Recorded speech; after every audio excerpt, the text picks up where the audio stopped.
Buenas tardes a todos y a todas. Muchas gracias por conectaros a este webinar llamado De la medición a la acción, estrategias para descarbonizar a la industria.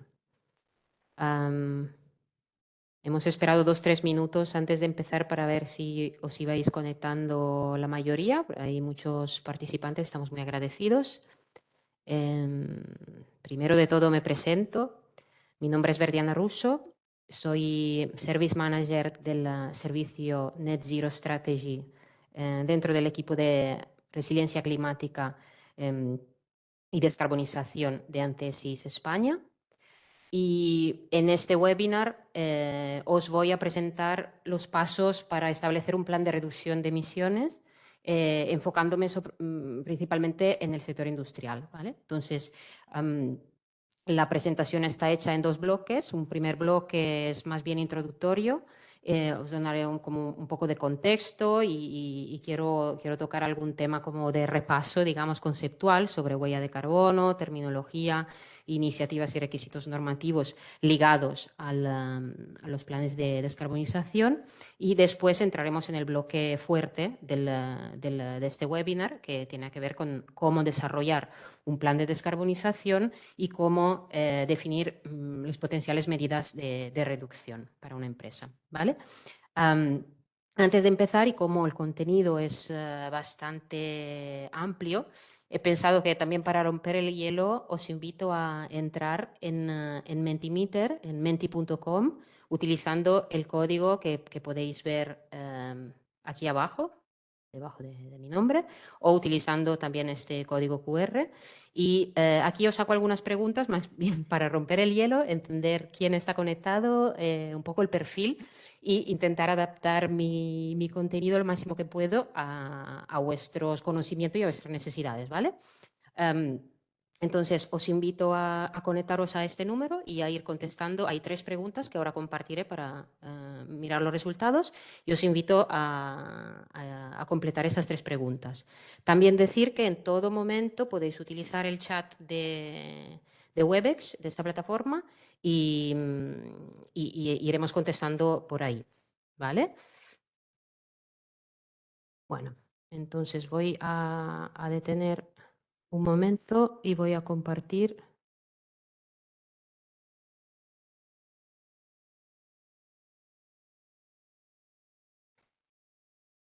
la parte del Menti, ¿vale? Entiendo que la mayoría debéis estar ya conectados. ¿Vale? Entonces, vamos a ver. Se están cargando las primeras respuestas. Vale, primero de todo, pregunto si conocéis la metodología del GHG Protocol para el cálculo de la huella de carbono, porque evidentemente es la base un poco a nivel de conocimiento para poder abarcar todo lo que es el proceso de realización de un plan de descarbonización. Bueno, vemos que de momento la mayoría de personas dicen que sí a nivel general. Alguien que sí en detalle y muy poquitos que no. Entonces, bueno, tenía un poco de contenido de huella de carbono en el que quería repasar un poco las categorías y intentaré, si siguen así las respuestas, pasarlo muy rápido. ¿Vale? A ver si luego se van a conectar todas las otras personas y a lo mejor me voy a equivocar, pero... Vale, la segunda pregunta es si conocéis la diferencia entre un plan de transición climática y un plan de descarbonización. Vale, pues aquí vemos que de momento la mayoría indica que no. Claro, todavía estamos viendo que se está conectando incluso más personas en paralelo. Si os acabáis de conectar, recuerdo de eso, lo que estamos haciendo es que entréis con vuestro móvil o con el ordenador en menti.com y con este código que está aquí arriba podáis contestar a las 3 preguntas que estoy haciendo, ¿vale? Entonces, podemos ver la tercera.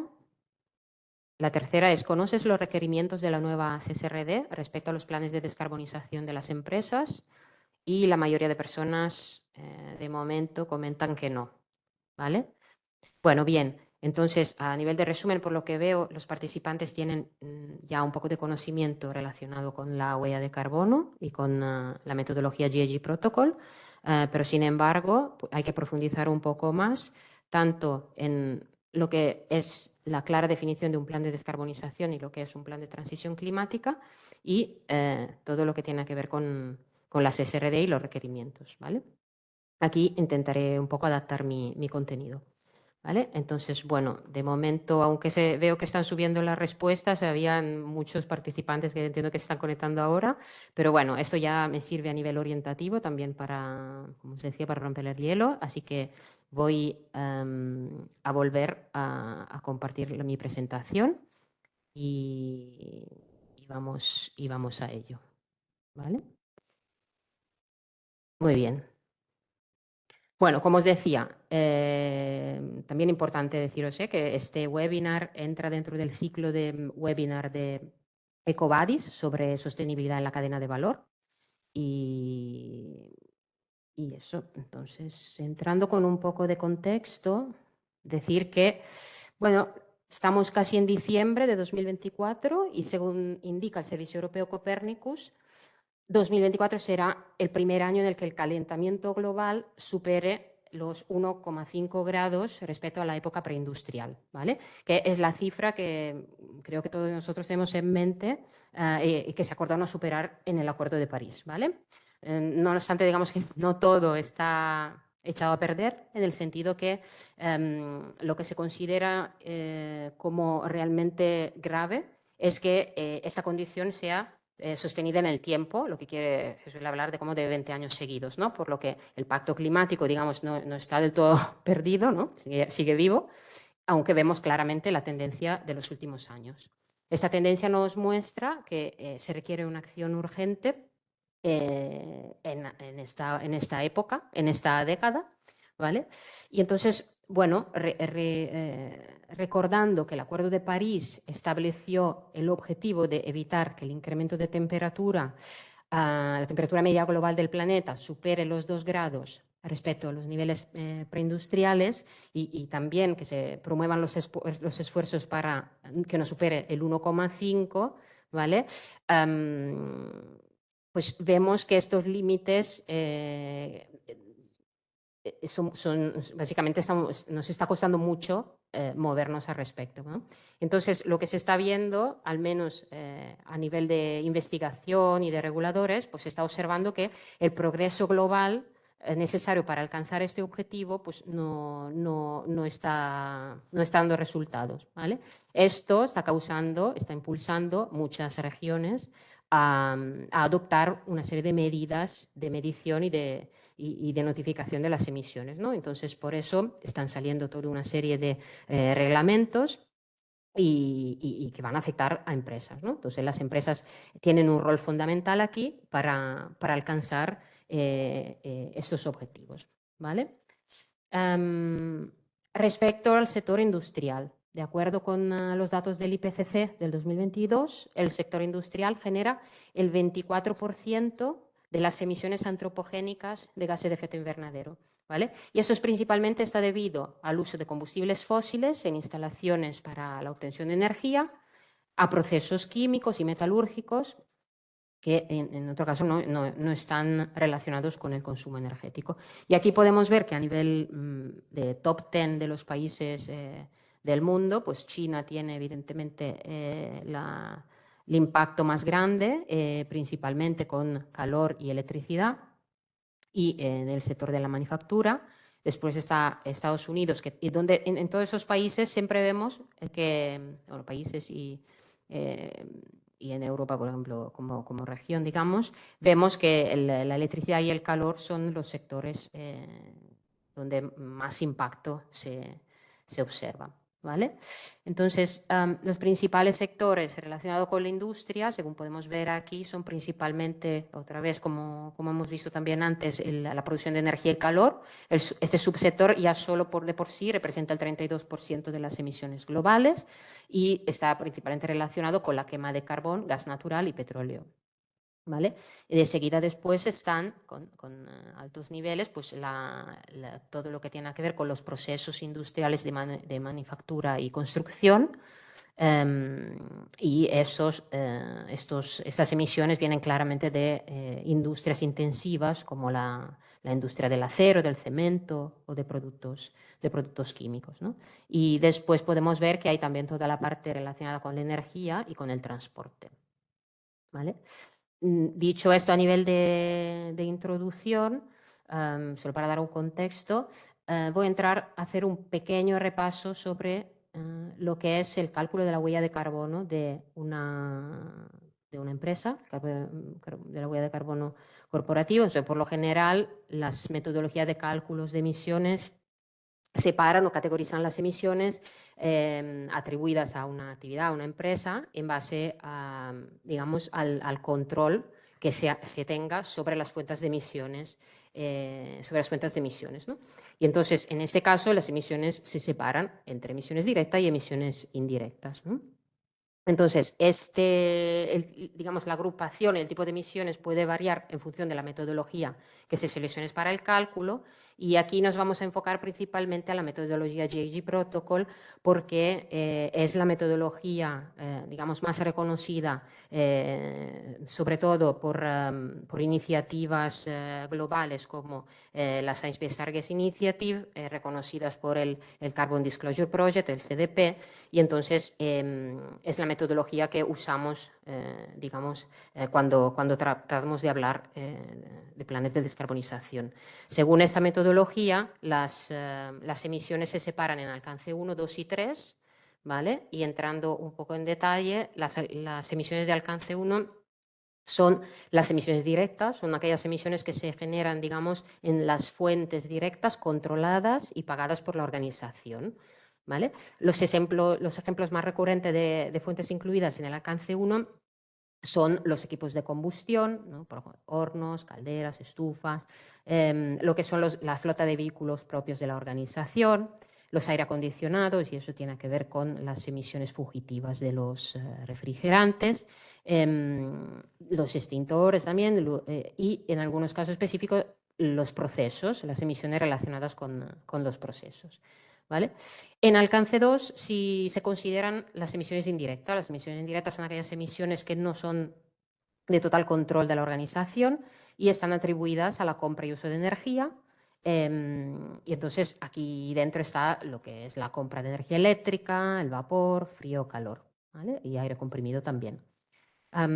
Entonces, estas se consideran como emisiones indirectas porque aunque la organización las use, o sea, use estas fuentes de forma con un control, no tiene control sobre la generación, el transporte y la distribución de la energía, ¿vale? Después, finalmente, el alcance 3, pues este alcance contempla todas las otras emisiones indirectas que provienen de fuentes que la organización no controla por sí misma, ¿vale? Es decir, todas aquellas emisiones que se atribuyen a actividades desarrolladas por terceros que, si bien hacen parte de la cadena de suministro de la organización como proveedores, se han organizado como, por ejemplo, los proveedores o contratistas o aliados de contratistas, pues son todas emisiones independientes, ¿vale?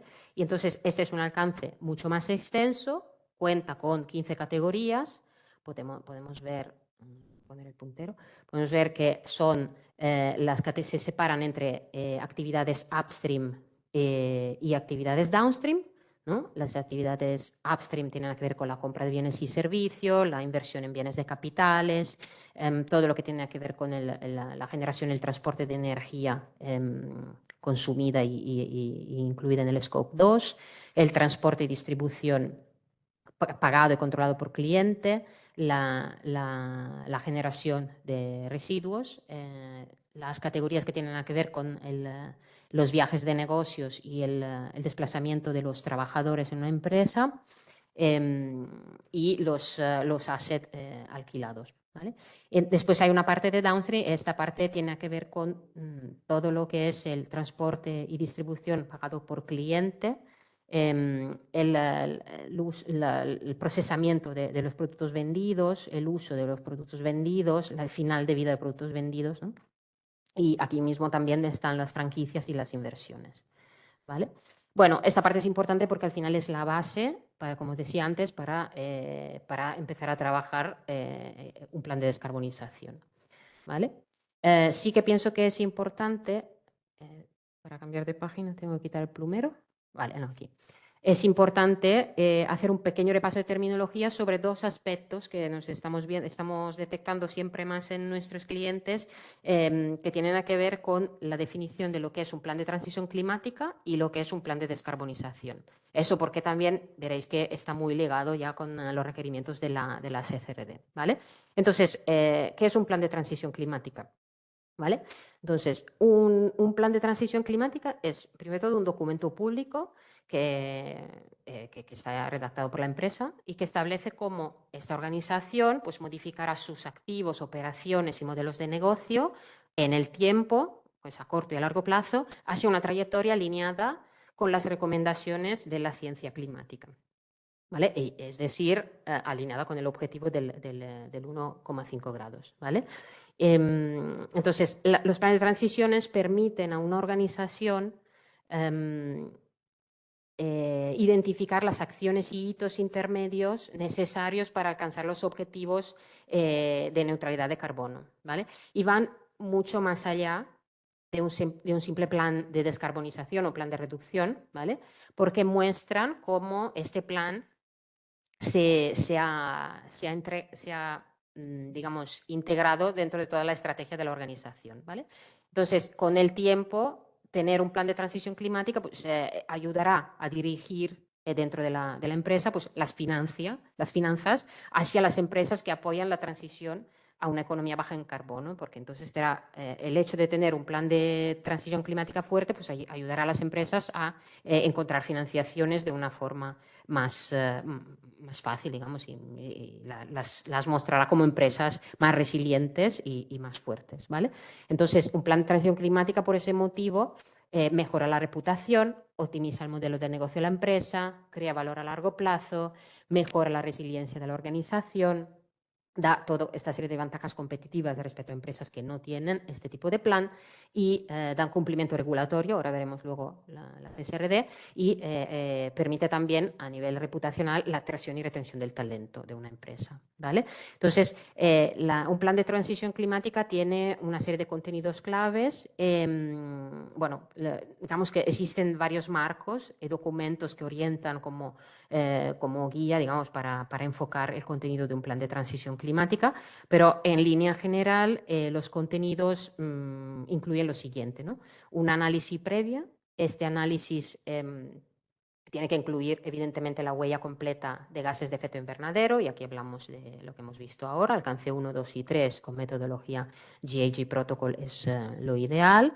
Una evaluación de riesgos y oportunidades relacionadas con el clima y todo lo que son las consideraciones de impactos y dependencias de la organización en el medio ambiente natural, ¿no? Vale, a seguir de ese análisis previo, pues se tiene que incluir una definición de la estrategia y la definición del nivel de ambición de la empresa en abarcar esa estrategia, ¿vale? Entonces, hay que establecer objetivos y compromisos relacionados con el clima, como puede ser un objetivo net zero para 2050. Hay que definir un compromiso con temas más amplios, más allá que las emisiones de carbono. Entonces, por lo general, hay que incluir los compromisos relacionados con la naturaleza, la transición justa, y siempre hay que tener un enfoque de resiliencia climática, lo que quiere decir incluir tanto la mitigación como la adaptación. Y luego hay que integrar las prioridades climáticas dentro de la estrategia empresarial, es decir, empezar a hacer que el tema de la sostenibilidad no sea solo una pota de la estrategia, sino que esté totalmente integrado en la estrategia empresarial. Entonces, después se tiene que incluir un plan para hacer esta transición dentro de la organización, un plan entonces que necesita tener acciones y políticas bien definidas e integradas en las políticas de la organización. Tienen que tener una planificación financiera para ser realizadas y definir cómo se estructuran los incentivos de la empresa relacionados con esto, ¿no? Entonces también se tiene que especificar cómo se financiará la realización de ciertas acciones y cómo se planificará las interacciones con partes interesadas, ¿vale? Después hay una parte de contenido que tiene que ver con la gobernanza y las métricas y evidentemente es muy importante porque tiene que ver con establecer una estructura de gobernanza sólida que permita implementar todas las acciones que se han identificado anteriormente, y entonces hay que definir los objetivos y las métricas para poderlos seguir de forma anual, ¿vale? Finalmente, un plan de transición climática tiene que estar recopilado en un informe y tiene que ser comunicado de una manera más transparente posible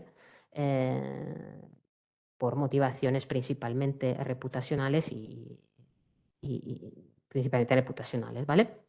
Entonces, hemos dicho un plan de transición climática va mucho más allá respecto a un plan de descarbonización, ¿vale? Entonces, el plan de descarbonización, en cambio, ¿qué es? El plan de descarbonización es un plan que incluye, digamos, todas las acciones que tienen que ver en medir tu propia huella y reducir tu propia huella llegando hacia el net zero, ¿vale? Entonces, el camino hacia net zero está evidentemente asignado por diferentes vías, ¿no?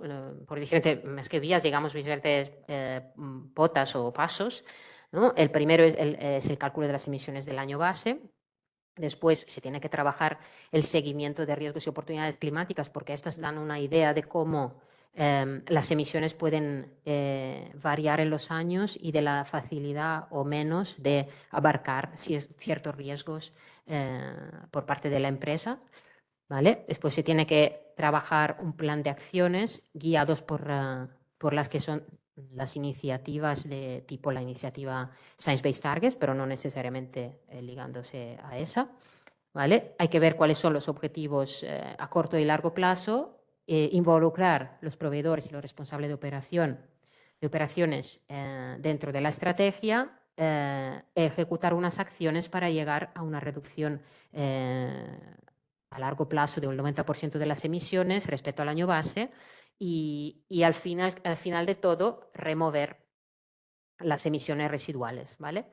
Este camino también se trabaja conjuntamente con una estrategia de compensación de emisiones, ¿vale? La compensación de emisiones es algo que a nivel de SBTI, de iniciativa Science Based Target, no está aceptada como medida de reducción, pero sí que es verdad que a nivel global, mientras que las empresas están empezando a mover hacia la descarbonización, sí que es una medida útil para colaborar a nivel global a la reducción de emisiones, ¿vale?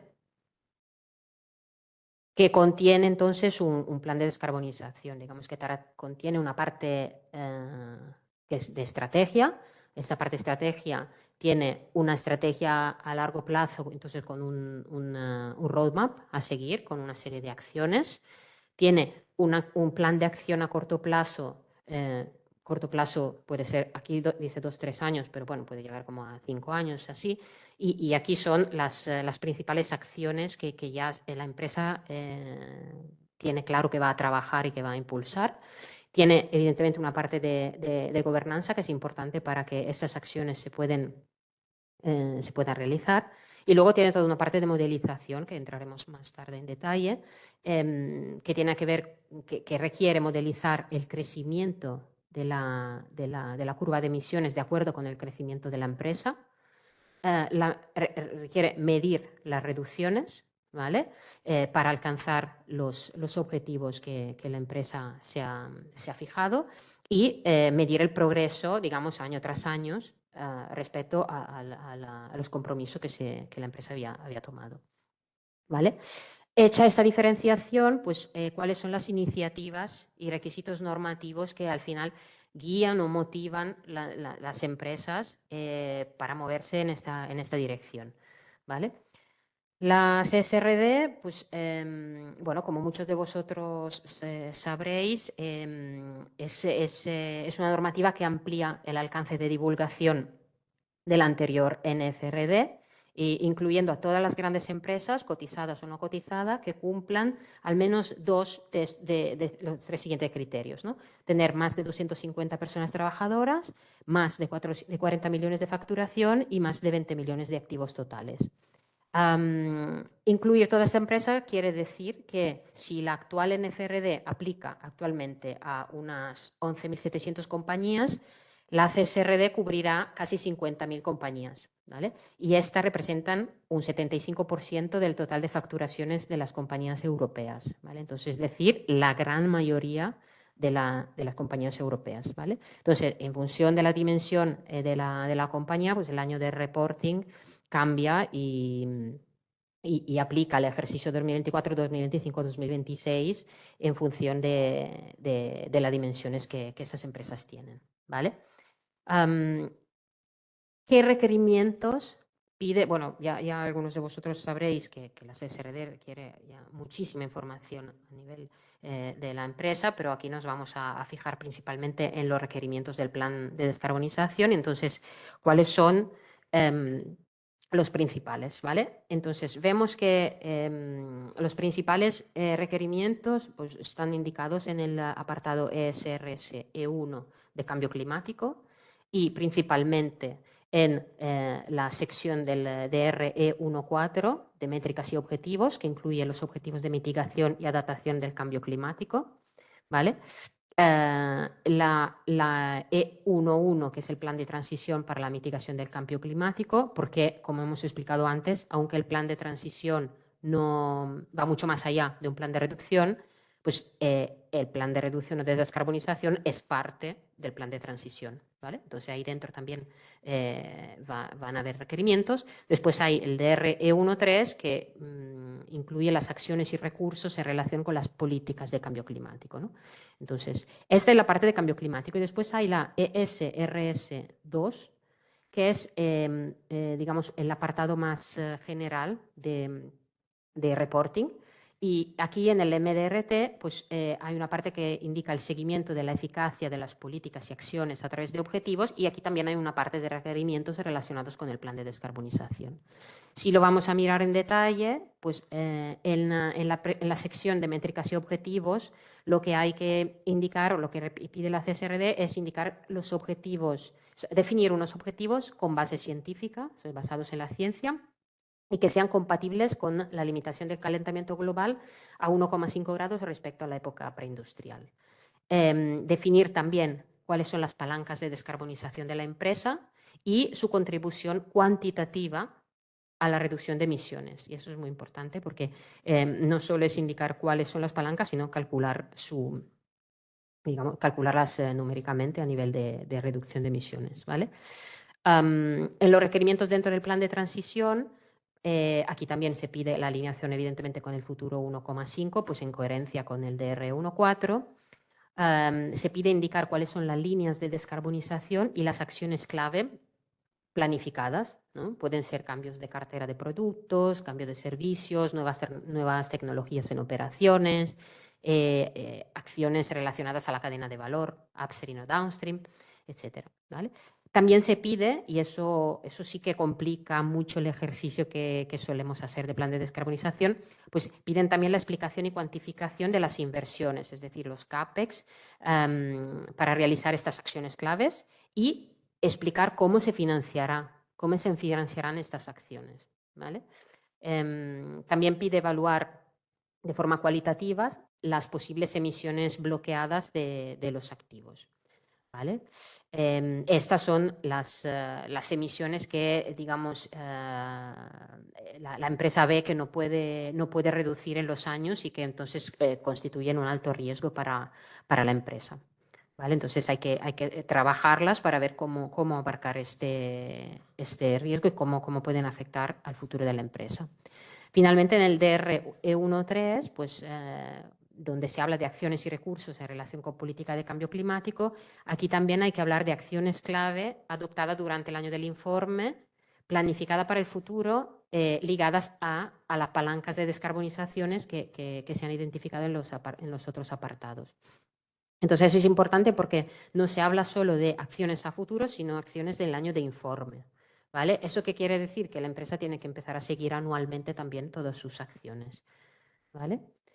Y en último, respecto a la parte del ESRS2, donde se habla del seguimiento de la eficacia de políticas y acciones a través de objetivos, hay que realizar, como decía antes, el seguimiento de los objetivos, indicando cómo se monitorizan y revisan las métricas, cómo se siguen los objetivos, qué métricas se usan y cómo se siguen estas métricas, ¿vale?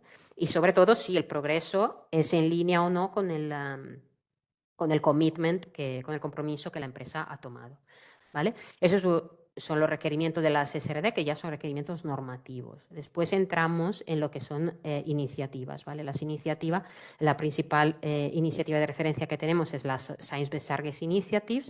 Esa es una alianza entre CDP, Carbon Disclosure Project, el Pacto Mundial de las Naciones Unidas, el Instituto de Recursos Mundiales y el Fondo Mundial para la Naturaleza, WWF. ¿Vale? Digamos que los SBT representan un enfoque muy sólido para que las empresas puedan gestionar sus emisiones a largo plazo. Tienen una metodología que se basa en la ciencia. Y entonces por eso son muy sólidas, ¿vale? Como para definir una estrategia. Lo importante es que los objetivos basados en la ciencia no necesariamente entran en conflicto con lo que es el crecimiento económico, ni impiden el crecimiento económico. En cambio, deberían poder leer como que, que permiten a la empresa adaptar y transitar, hacer como una transición a un mundo más resiliente respecto al cambio climático, aún así manteniendo la estabilidad del negocio, ¿vale? Entonces, así se tiene que ver. Las compañías en acción son muchas, son casi 10.000 compañías en acción en este momento, de las cuales 3.500 ya tienen un commitment a largo plazo net zero y unas 6.600 tienen target, quiere decir, target a medio y a largo plazo definidos. Lo que se ha visto en los últimos 2 años principalmente es un fuerte aumento en algunos sectores que están empezando a definir targets, objetivos de reducción, ¿vale? Principalmente el mayor aumento que se ha detectado en los sectores de biotech, salud, digamos, cosmética y farma, pero también en el sector apparel, en el sector de agricultura, venta de comida y bebida, en el sector del transporte, en el sector hospitalario, en retail y en el sector de generación de energía, ¿vale? Esos son los principales. Bueno, finalmente, aparte de la Science Based Target Initiative, hay otras iniciativas como, bueno, las que están indicadas aquí. Digamos que aún así SBTi sigue quedándose como la gold standard para los objetivos a nivel corporativo, pero bueno, hay estas otras iniciativas a nivel global que pueden ser interesantes. Muchas de ellas también piden una reducción del 50%, por ejemplo, para 2030 y casi un 90% para 2050. Esa es una cosa bastante común. Algunas son específicas de sectores, por ejemplo, el Pledge to Net Zero es específica del sector de consultoría ambiental. Entonces, bueno, algunas son alineadas con SBT claramente, como Business Declare es alineado con SBT. Lo que pasa es que pide cosas adicionales como declarar públicamente una emergencia climática, ecológica y social. Entonces, digamos, comprometerse también con la parte de comunicación, etcétera. Bueno, dicho esto, como veo que también estoy ya a mitad de la sesión, vamos a entrar en el bloque 2 de este webinar, que es el clou, digamos, del contenido del webinar, y tiene que ver con el desarrollo de un plan de descarbonización, ¿vale? ¿Cuáles son los principales hitos de un proceso de definición de un plan de descarbonización, ¿vale? Primero de todo, ya hemos dicho, hay que crear una línea de base de huella de carbono, es decir, hay que calcular bien la huella en cuanto a metodología, aplicando el GHG Protocol y incluyendo todas las categorías de emisión que le aplican de alcance 1, 2 y 3. Una vez creada la línea de base, hay que definir una proyección de las modelizar, digamos, una proyección de las emisiones en un escenario que viene llamado business as usual, es decir, basado en el crecimiento previsible de la empresa, ¿vale? Que aquí es, bueno, voy a poner el puntero otra vez, sería esta línea gris, ¿vale? Partiendo del año base.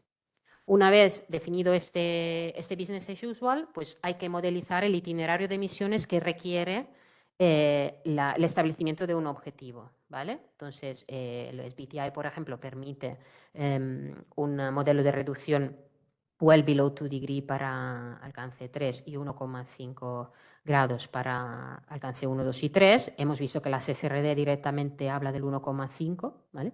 Entonces, se crea una curva de reducción, ¿vale? Entonces, después entramos en una fase en la que tenemos que decir, vale, ok, tenemos este business as usual definido, lo podemos mitigar un poco con esta curva amarilla y lo mitigamos considerando las medidas de eficiencia previsibles en el sector o derivadas de la mejora continua de procesos, ¿no? Hay una parte que ya es intrínseca, digamos, en la propia actividad y por el hecho de que el tiempo pase, que la economía va cambiando.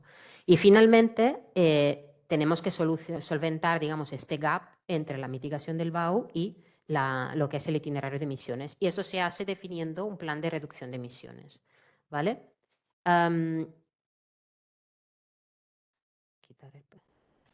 Entonces, ¿cómo se define este escenario business as usual? Que al final es el punto de partida del problema, ¿no? El punto de partida de la definición del plan de acción, ¿vale? Para definir el escenario business as usual, se pueden tener en cuenta diferentes factores de crecimiento y esto, digamos que no hay una metodología específica en el sentido de que cada tipo de negocio tiene que hacerlo un poco, adaptarlo al tipo de negocio, ¿no? Por lo apunto. Entonces, unos ejemplos de factores de crecimiento que se pueden considerar son, por ejemplo, el crecimiento de unidades vendidas o el aumento de trabajadores comerciales. Y cada uno de estos factores que ahora voy aquí a listar pueden aplicarse solo a algunas categorías, ¿no? Por ejemplo, el crecimiento de unidades vendidas de una empresa que produce estas unidades seguramente impactará en la producción y entonces en el Scope 1 si hay uso de combustible en la producción, ¿no? Pero también afectará en el Scope 3 porque afectará a la distribución, por ejemplo, de estas unidades, a la compra de materia prima, al uso del producto final, ¿vale? Entonces, bueno, hay que considerar cada factor a qué categoría se aplica para poder definir bien una curva de crecimiento.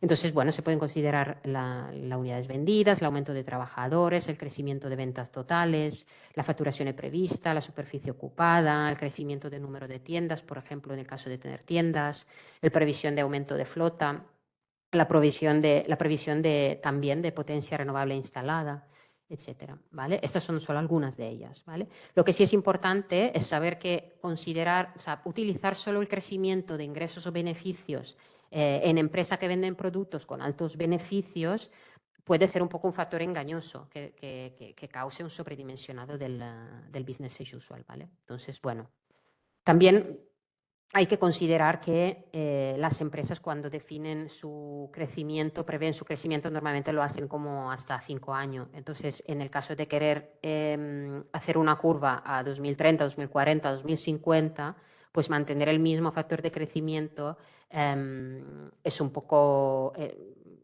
puede ser un poco incorrecto. Entonces, lo que nosotros solemos hacer es asumir como que no se crece hasta el infinito, ¿no? Se crece y después hay una especie de, digamos, una reducción lineal de crecimiento anual entre, por ejemplo, 2030, 2040, 2040, 2050. Y eso se va acordando un poco con la empresa, ¿no? En función de su realidad. Entonces, aquí unos gráficos solo de ejemplo, ¿no? de cómo se puede representar todo esto, ¿no? Por ejemplo, aquí es un ejemplo de creación de un business as usual para alcance 1 y 2. La línea azul sería el business as usual. La línea azul oscuro, que está aquí abajo de la línea a tratos roja, esta es la línea de SBTI para la reducción de acuerdo al escenario 1,5 grados. La línea lila es cómo se adaptaría el business as usual con las acciones ya previstas actualmente de la empresa.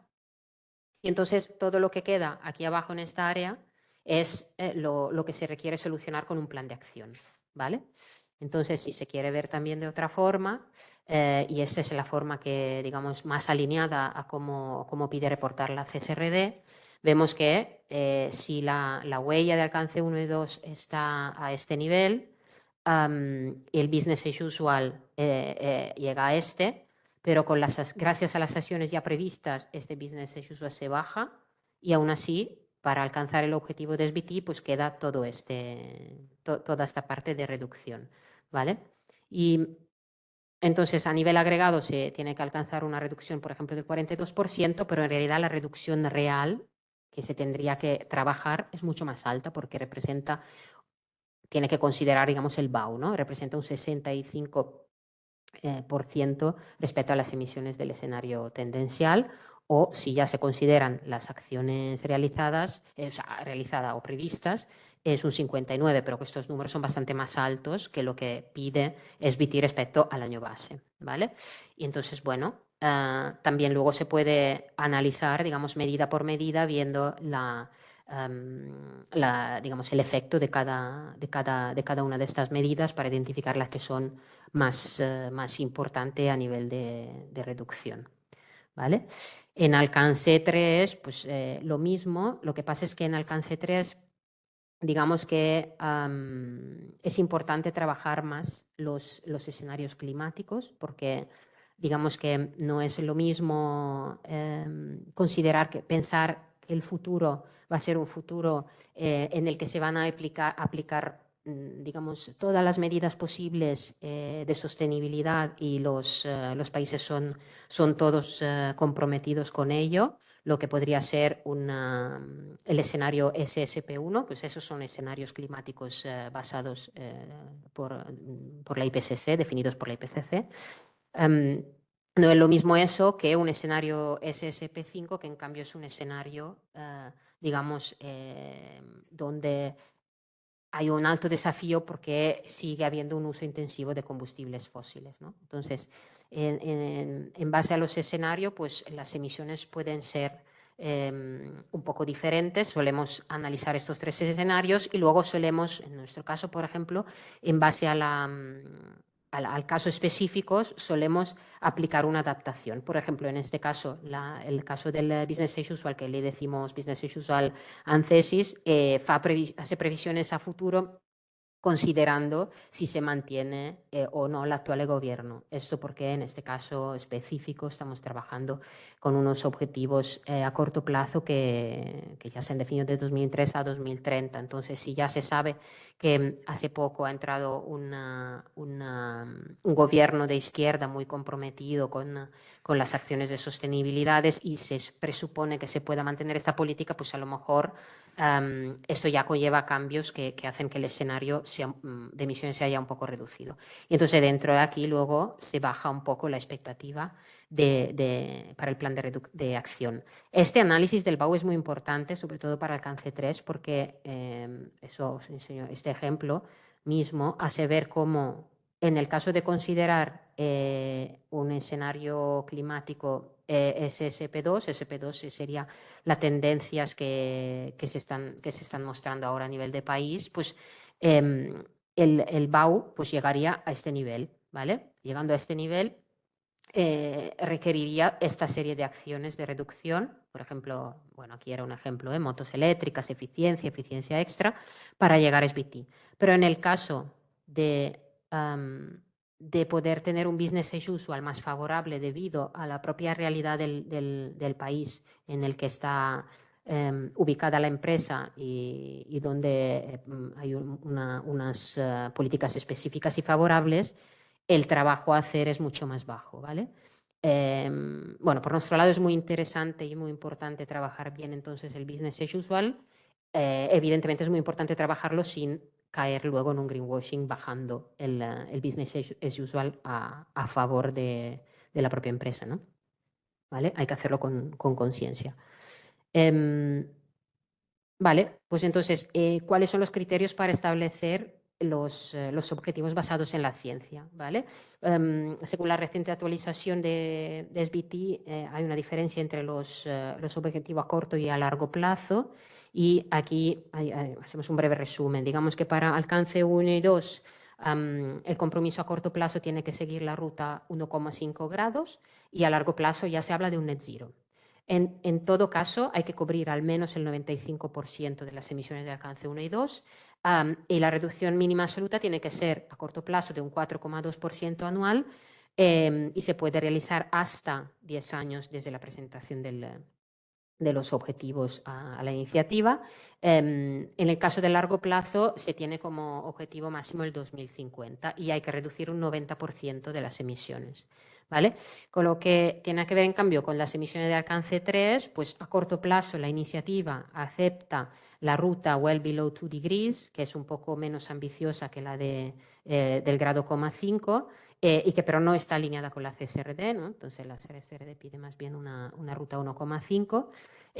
Si se trabaja a corto plazo se puede cubrir hasta un 67, o sea, a partir de un 67% de las emisiones del alcance 3, pero para el largo plazo hay que cubrir un 90% de las emisiones, ¿vale? Es decir, casi toda la cadena de valor, ¿vale? Entonces, la reducción anual absoluta es de un 2,5 en el caso de well below 2 y de un 4,2 en el caso del 1,5.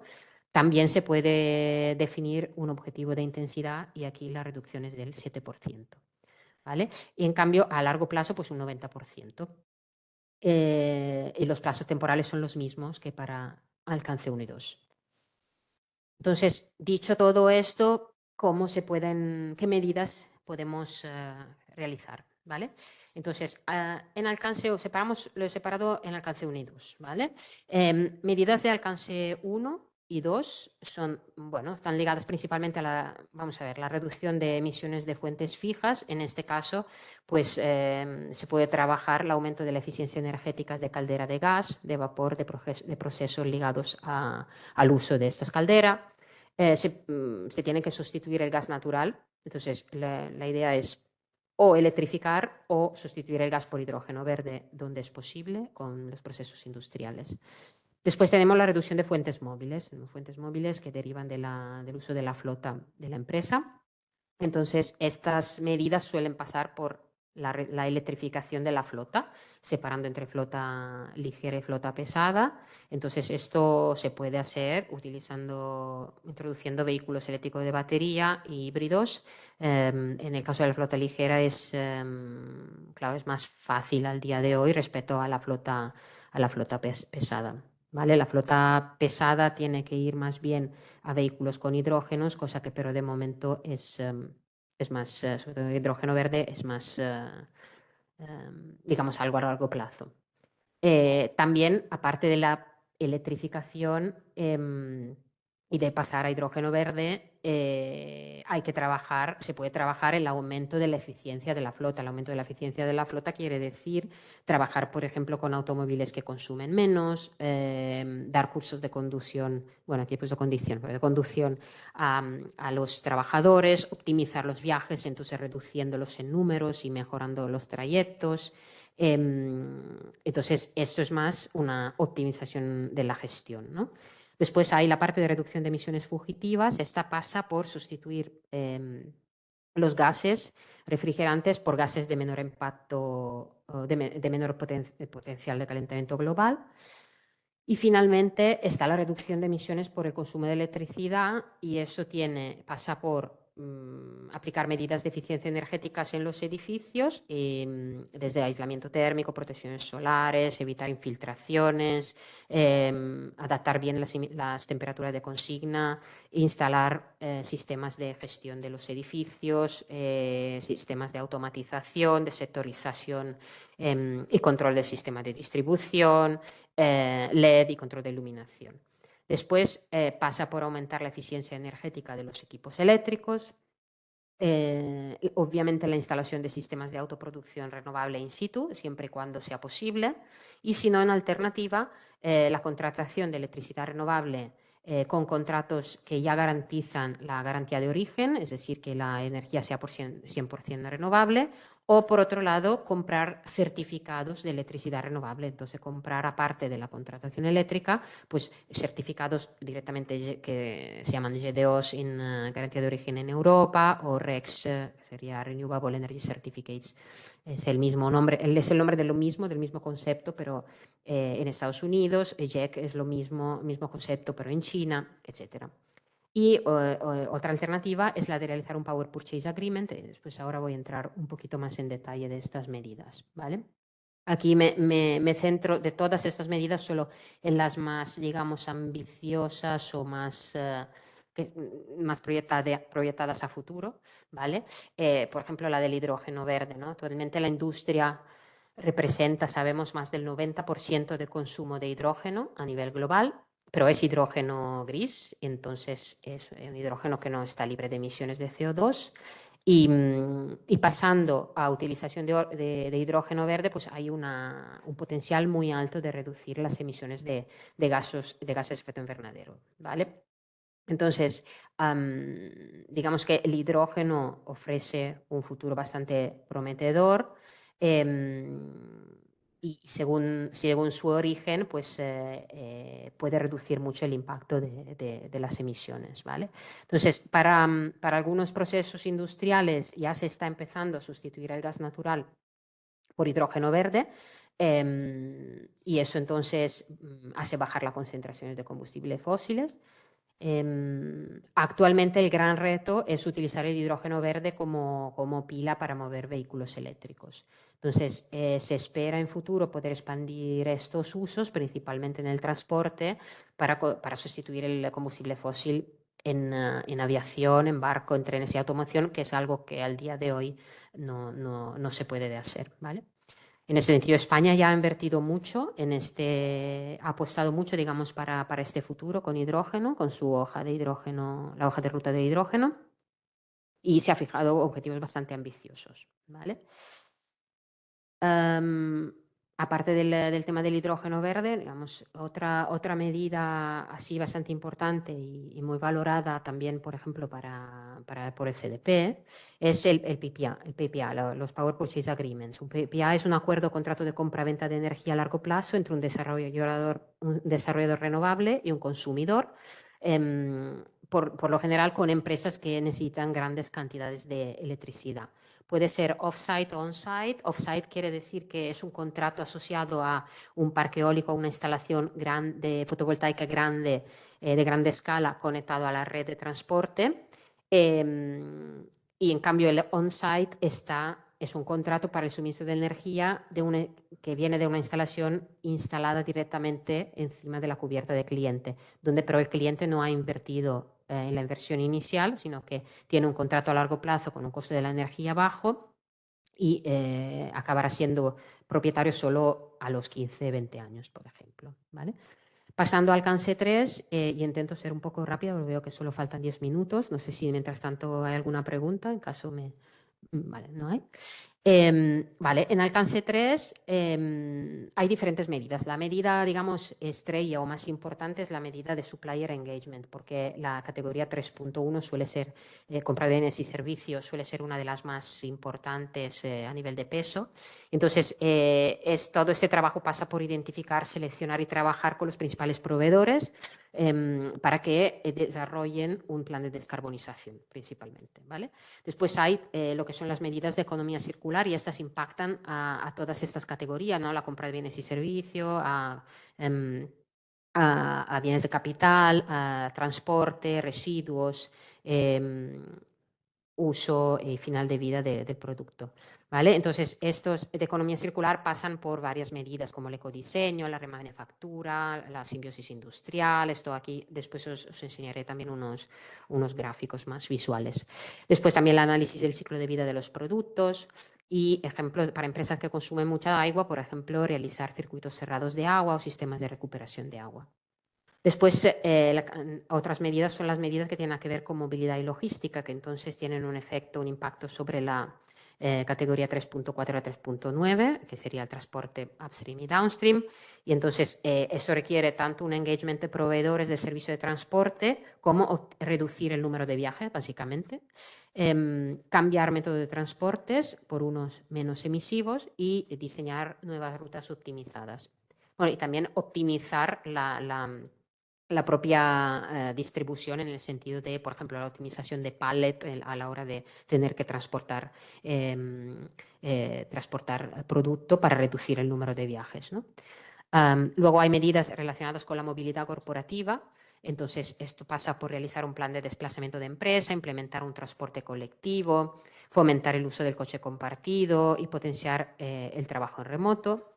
Y finalmente hay medidas como el offsetting y el insetting. Aquí especificar que el offsetting, que significa compensar las emisiones de gases de efecto invernadero mediante la inversión en proyectos o actividades que reducen o capturan emisiones equivalentes, esto es una acción que ya, como he dicho antes, no está aceptado por la Science Based Targets Initiative, pero es una acción que puede tener, o sea, tiene un efecto a nivel global, ¿vale? Y que entonces siempre se puede ir trabajando aunque no afecte directamente o no sea considerada directamente como reducción a nivel de la cadena de valor.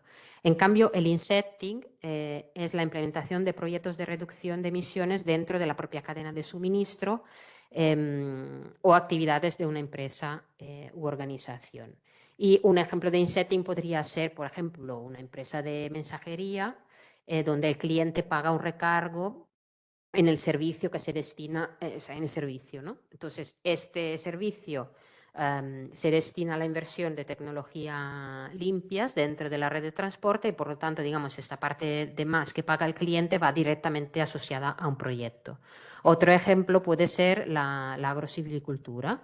Entonces, por ejemplo, una empresa que vende, por ejemplo, café y paga la plantación de árboles en las plantaciones de sus proveedores, ¿no? Esta plantación de árboles tiene beneficios como la protección del suelo, la mejora, digamos, la diversificación de la producción, el reciclaje de nutrientes, y entonces se considera como un proyecto de insetting, ¿vale? Entonces aquí ahora entro un poco en las medidas un poco más importantes o que tienen más potencial, ¿no? La de la cadena del engagement de la cadena de suministro es muy importante, entonces y se basa sobre tres fases principales, ¿no? La primera es llegar a poder analizar realmente bien cuáles son los proveedores de más impacto, haciendo un análisis de madurez climática de esos proveedores. Después, construir con ellos, una vez que se hayan separados por diferentes niveles de madurez, pues construir con ellos el camino adaptado a su nivel de madurez para la descarbonización. Y entonces después lanzar todo lo que son planes de comunicación, organizar sesiones de formaciones con los proveedores, pues seguir su progreso, ¿no? Entonces es un trabajo que no se hace en un año, sino que es un trabajo iterativo y continuo y que pasa por una relación continua con los proveedores. Esta slide es un ejemplo de matriz de materialidad de proveedores, ¿no? Donde se ve la madurez del proveedor y la huella del carbono. Entonces, los proveedores aquí más maduros son los que tienen, los proveedores, digamos, más maduros y con más huella de carbono ya pueden empezar a trabajar bien su plan de descarbonización. Los que tienen entonces, aquí, digamos, se van identificando dónde concentrar los esfuerzos. En ese sentido, y aquí puede ser muy útil el uso de la plataforma EcoVadis y el módulo específico de Carbon Action Manager, que es un módulo que pide la implicación de proveedores y ayuda, bueno, tiene como objetivo la descarbonización a escala. Este módulo tiene diferentes funcionalidades, ¿no? Como poder ver el mapa de calor de las emisiones de tus proveedores o clasificar tus proveedores en función de las emisiones de carbono y de la calidad de sus emisiones. Ayudar a calcular las emisiones de carbono de tus proveedores. Definir métricas de sostenibilidad de tus proveedores. Intercambiar datos de huella de carbono de productos. Dar formaciones y tener, digamos, un panel de control más gráfico sobre las emisiones de carbono. Entonces, gracias a este módulo de EcoVadis, pues se pueden identificar ya los suppliers según, digamos, esta escala de color y se puede ver si van desde un estado de, digamos, madurez insuficiente a líder en base a las características que van cumpliendo, ¿no? Digamos que lo que se ha estado viendo hasta ahora, al menos por parte de EcoVadis, es que en el mundo, a nivel global, la mayoría de proveedores están en un estado insuficiente y beginner, como podéis ver, ¿no? Porque representan ya un 73% a nivel global y así van distribuidos por los países. Bueno, esta era la parte de supplier engagement. Después, como os decía, hay la parte de economía circular que está basada en muchas medidas que se pueden realizar, entonces, tanto a nivel de materias primas, de fabricación, de venta de servicio, de uso y vida útil y de residuos. Entonces, ejemplos de estas metodologías pues aplican o al proceso o al producto o al cambio de modelo de negocio, ¿no? Por ejemplo, un ecodiseño tiene que ver con el producto, pero una servitización, que sería pasar de vender un producto a vender un servicio, cambia el modelo de negocio, ¿no? La economía colaborativa es un cambio de modelo de negocio y el mantenimiento y reparación, en cambio, es un cambio de proceso, ¿vale?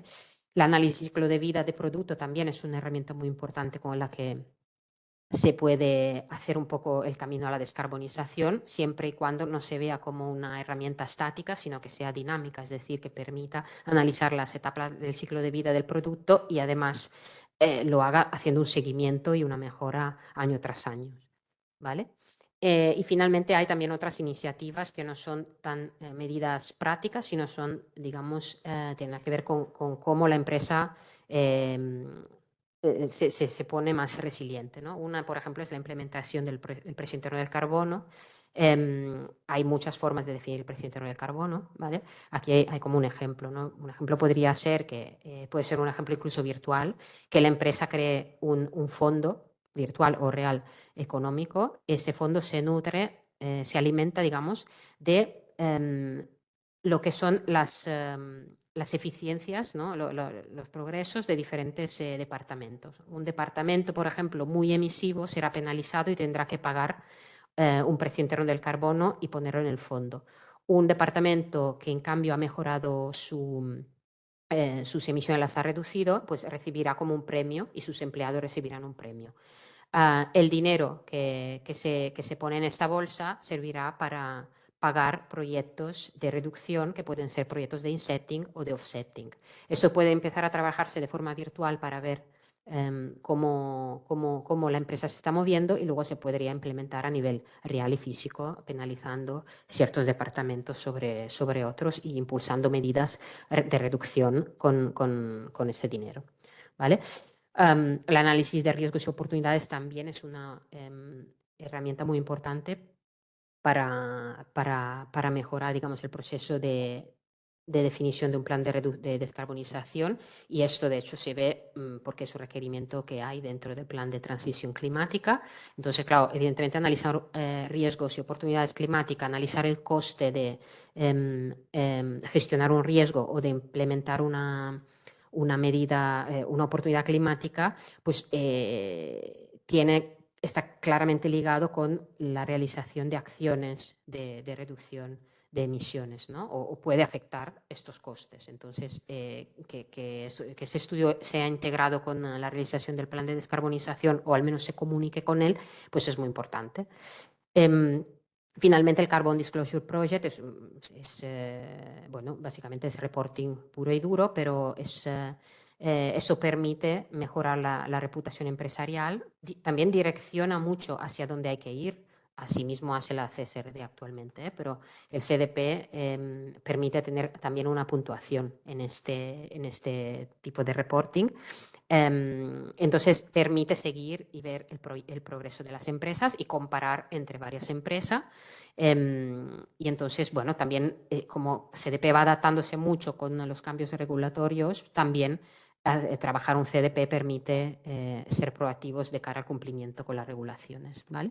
Entonces, finalmente, para ir cerrando, aquí algún ejemplo de cómo calcular una medida de reducción dentro de un plan de descarbonización. La idea es que cada medida se pueda estudiar a nivel anual, mirando en qué momento del camino, del viaje hacia el net zero, se pueda implementar, ¿no? Por ejemplo, en este caso, la medida de reducción por desplazamientos corporativos prevé reducir mucho los desplazamientos en avión, inicialmente cambiando de medio de transporte, es decir, que los viajes que se hacían en avión pues se pasan a hacer en tren, o en vehículo, o se eliminan y se pasa a trabajar por videoconferencia. Entonces, hay una parte que es cambio de medio de transporte y una parte que es reducción, ¿vale?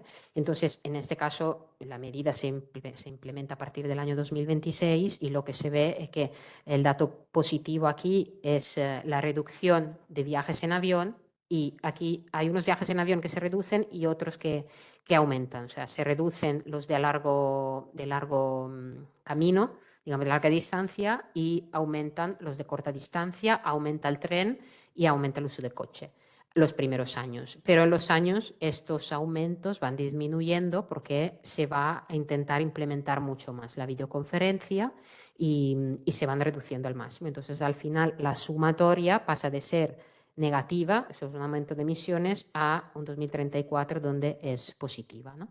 Entonces, en este gráfico podemos ver, bueno, pensaba que tenía el puntero, en este gráfico podemos ver el escenario BAU de crecimiento de las emisiones corporativas y, en cambio, qué pasa si a partir del 2026 se va a realizar esta medida.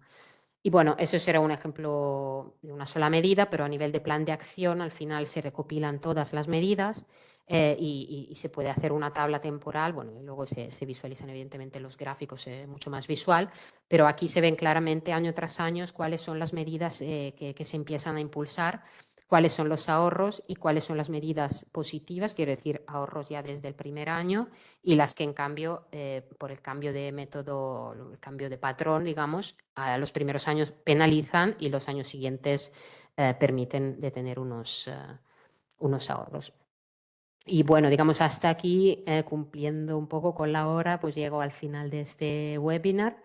Las conclusiones, bueno, un poco alineadas a lo que he estado hablando, ¿no? Evidentemente, he estado hablando de la importancia de definir objetivos basados en la ciencia, y entonces la industria necesita correr en ese sentido.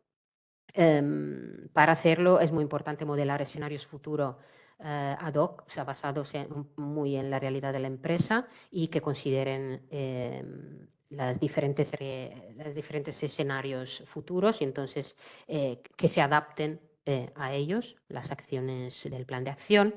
Los planes de acciones concretos se tienen que crear considerando exactamente esta presencia diferente, esta posibilidad de diferentes escenarios, y lo ideal es alinearse con mejores prácticas y normativas emergentes, ¿vale?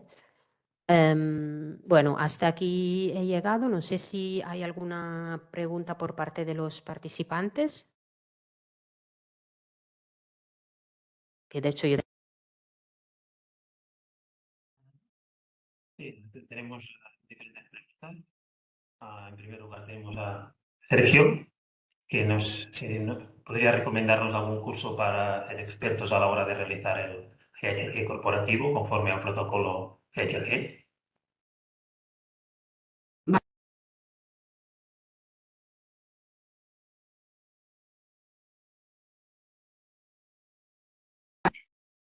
Sí. Eh, específica, si es algo general, específico para...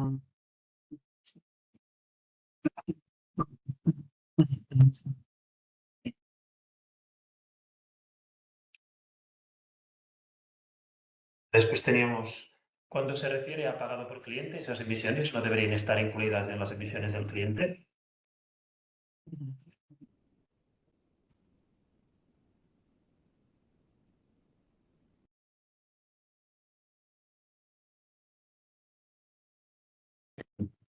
Resulta que estoy silenciada. Ahora no. ¿Se me oye?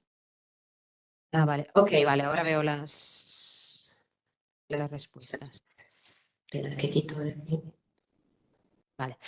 El adherirse a SBT implica ser un plan de transición climática.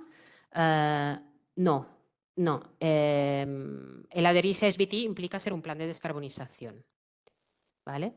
Hacer un plan de transición climática, como explicaba al principio, es un paso más allá porque incluye también toda una serie de análisis más financieros relacionados con el plan de descarbonización y incluye también una parte de gobernanza y de análisis de riesgos y oportunidades climáticos.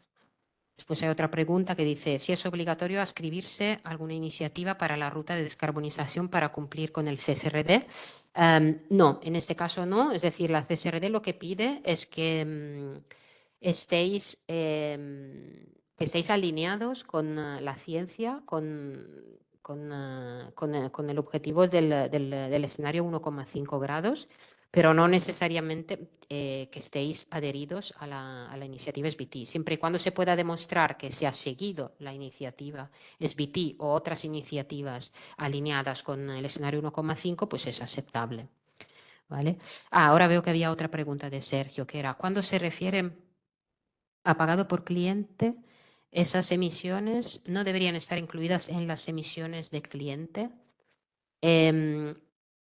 Bueno, yo creo que aquí quizás te refieres a la categoría 3.9, al transporte pagado por cliente. El transporte pagado por cliente se tiene que incluir en la empresa, pero constituye la parte downstream de la empresa. ¿Vale? Después hay una pregunta, Lidia, que pone, en última instancia, si con eficiencia y medidas no se puede reducir, siempre se puede compensar con proyectos de absorción, ¿cierto? Es decir, lo de la compensación con proyectos de absorción es una buena solución, pero a nivel de SBT, en iniciativa SBT, no es aceptado como medida de reducción. Sí que es aceptado siempre y cuando hayáis podido reducir el 90% vuestras emisiones. Lo digo eso para poder presumir de haber alcanzado un net zero. Para poder alcanzar el net zero hay que reducir un 90% las emisiones y entonces compensar las emisiones restantes con proyectos de absorción. ¿Vale? Si no se reduce tanto hasta el 90% y se compensa, no es que sea malo, pero no se puede presumir de ser net zero. ¿Vale? Ok, pues entonces después había otra pregunta, dejaré de compartir pantalla, sí, también me vais viendo. Había otra pregunta que era, ¿cuándo SBT revisa los objetivos basados en la ciencia? ¿Te valida también la proyección del BAU? En principio, según nuestra experiencia, no. Entonces, lo que pero sí hace es recomendar que, aparte del seguimiento del objetivo que tú tienes que hacer de forma anual y publicarlo anualmente, tienes que publicar anualmente tus emisiones y cómo está yendo el objetivo, también recomienda seguir tu planificación a corto plazo, ¿no? Porque en el caso que tu proyección de crecimiento cambie porque ya estás pensando en adquirir otras empresas, etcétera, pues tendrás que adaptar tu estrategia con tiempo, ¿vale? Y eso sí que lo recomienda. Y después hay otra pregunta. ¿El requerimiento de alinearse a los SBT por parte de la CSRD es desde el primer año o existe algún tipo de moratoria o excepción? Bueno, eso está un poco ligado a otra pregunta, la pregunta que hacía Victoria antes. Es decir, CSRD no requiere adherirse a los SBT.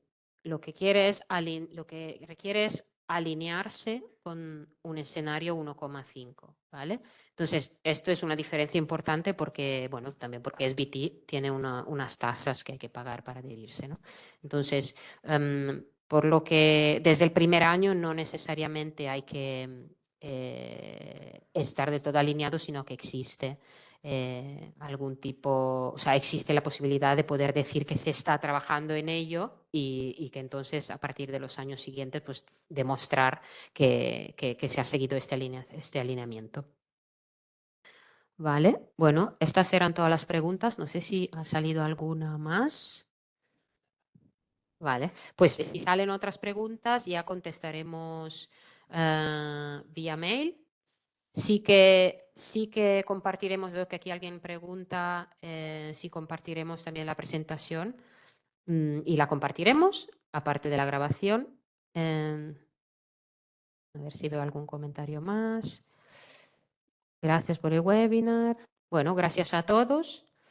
Ah, mira, la última. Si estás adherido a SBT, puedes adquirir GDOs para la reducción del alcance 2 fuera de España. Sí, eso sí, la compra de créditos de energía renovable sí que es aceptable por parte de SBT.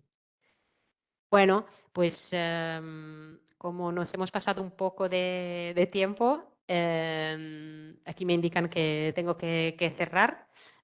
Muchísimas gracias por vuestra conexión, por haber escuchado este webinar y participado con vuestras preguntas. Espero haber satisfecho vuestras expectativas. Y bueno, pues os enviaremos toda la información. Sí que os pedimos que al finalizar este webinar os enviaremos unas preguntas y si nos la podéis contestar, ¿vale? Bueno, muchísimas gracias y hasta pronto. Buen camino.